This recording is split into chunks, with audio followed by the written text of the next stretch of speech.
What if the key to solving a horrific crime was found years after the case was officially closed?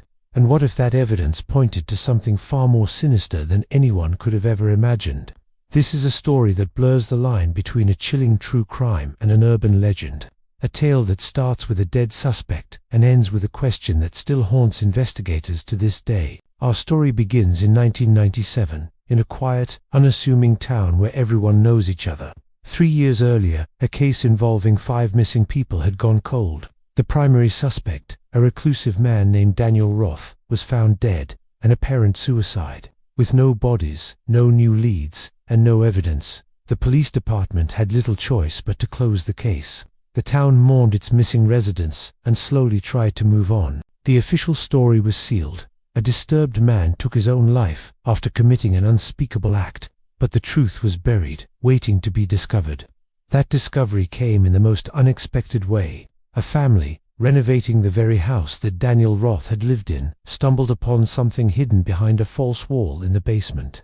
It was a dusty, wooden box, sealed shut. Prying it open, they found it was filled with old VHS tapes, dozens of them, with no labels, no titles, just cryptic numbers scrawled on the side.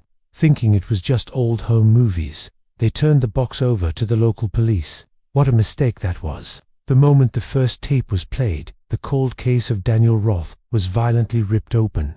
The footage was grainy, shot from a static, hidden camera. On the screen, investigators saw one of the missing victims, alive and well. She was laughing, going about her daily routine, completely unaware that she was being secretly filmed. The tape played on, showing hours of her life, every movement documented, every habit catalogued. It was a stalker's diary, a visual obsession.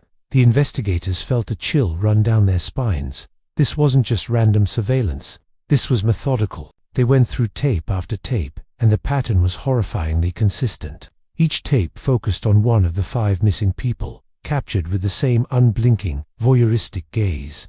The footage was disturbing enough on its own, but there was something else, something that made the hairs on the back of their necks stand up. In the background of every single recording, there was a low, persistent humming sound. At first, they dismissed it as electrical interference or a problem with the old camera. But as they listened closer, they realized it wasn't mechanical. They brought in audio experts to analyze the strange sound. The results of that analysis were bone-chilling. The hum wasn't a hum at all. It was a human voice, electronically distorted and pitched down to an almost subsonic frequency. It was a whisper, repeating the same 2 words over and over again. A mantra of pure dread. Keep watching. Who was this voice? Was it Daniel Roth, whispering to himself as he filmed his victims? The mystery deepened as they examined the timestamps on the tapes. Most were from the months leading up to the disappearances and Roth's death, which made sense. But then they found it. One tape, buried at the bottom of the box, with a timestamp dated 3 weeks after Daniel Roth was officially declared dead. The investigators were stunned. It was impossible. A dead man couldn't be holding a camera. This meant one of 2 things. Either Roth faked his own death, or someone else was involved. Someone, or something, had continued his gruesome work. This new evidence launched a secret off-the-books investigation. They traced the specific camera angles from the later tapes to an abandoned warehouse on the industrial outskirts of town.